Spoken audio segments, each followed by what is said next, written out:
I immigrated like 27 years ago, and I am practicing Buddhism for 16 years. These 27 years I live in Miami.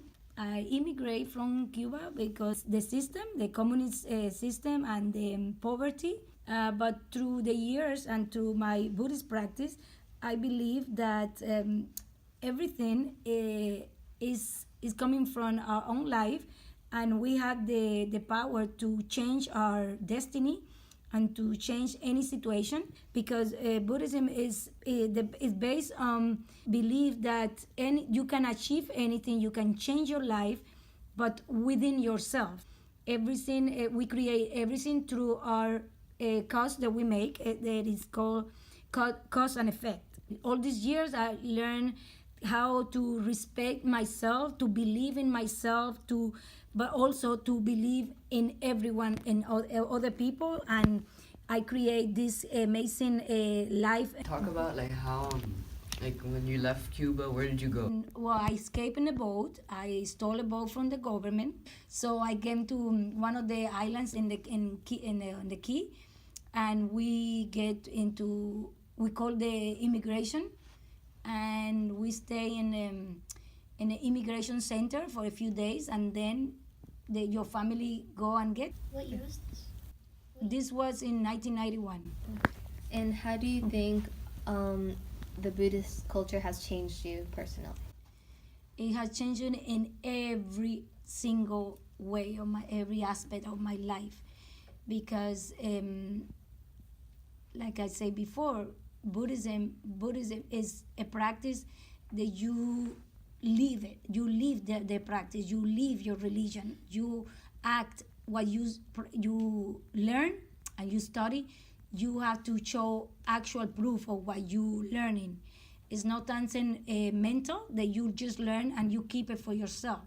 You have to show how it work in your life. So every aspect of my life, I was able to change it through my practice, and today I can say that I have so many obstacles and situations, because in Buddhism your problems, they don't disappear, but you had the courage, you had the conviction, you had the determination that you can change it. And how do you think your culture has changed how Miami is now?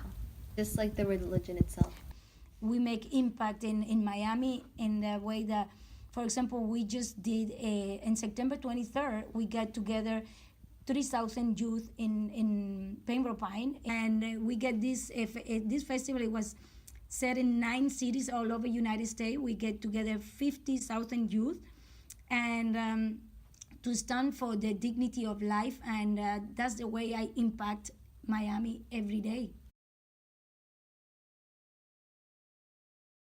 My name is Ellen, and I live in Miami. I was born and raised in New Jersey, and in a Jewish family, was raised in a Jewish faith and Jewish culture. That was something, Jewish culture is very, has a very strong kind of focus on education and family. And so there's kind of an expectation that you continue that, direction.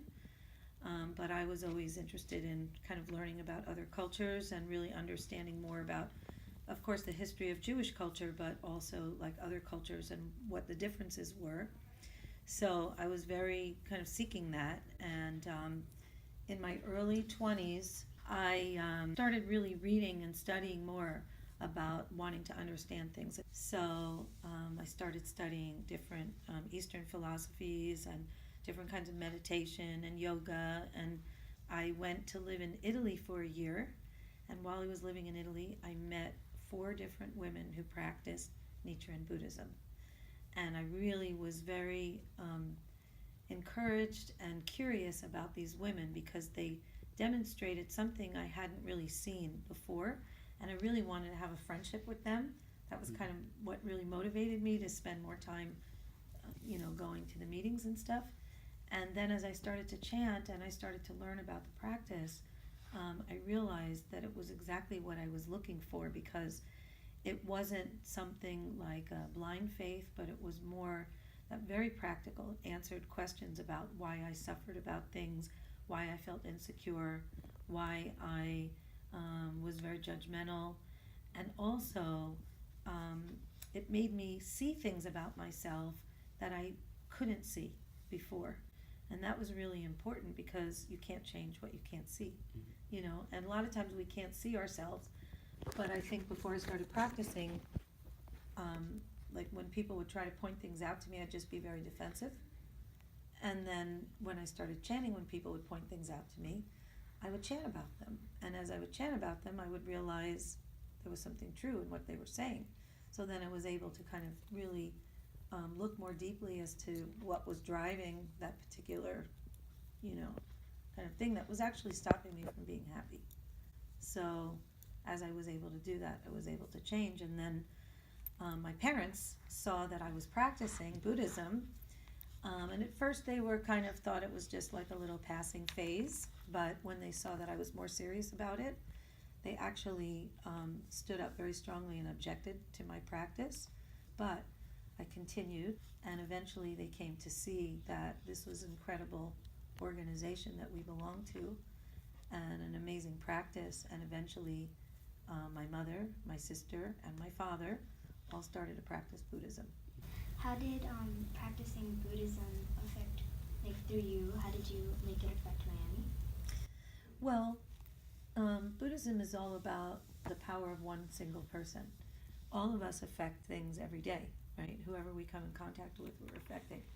So as you practice and you learn to develop more respect for people and more connection to people, you know, you're changing. There's this very famous quote from Daisaku Ikeda, our mentor and the president, and it's called Human Revolution, that internal transformation.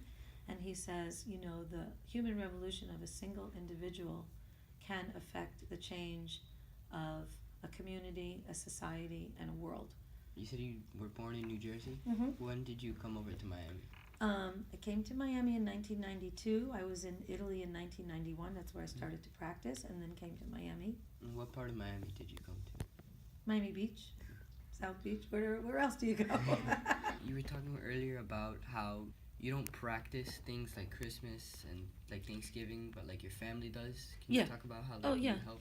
So, you know, we live in a world where there's many different beliefs and many different religious practices and cultural celebrations and things, and so we're not rejecting anything. You know, what's important to us is the relationships. It's all about our relationships with people and one another. So, for example, if like I was raised Jewish, my family continued to observe Hanukkah, light the candles.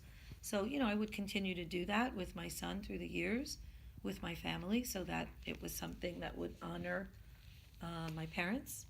My husband was raised Catholic, you know, continues to get together with family for Christmas. And, you know, these are things that are in our society. And, of course, they're also very commercially celebrated, right?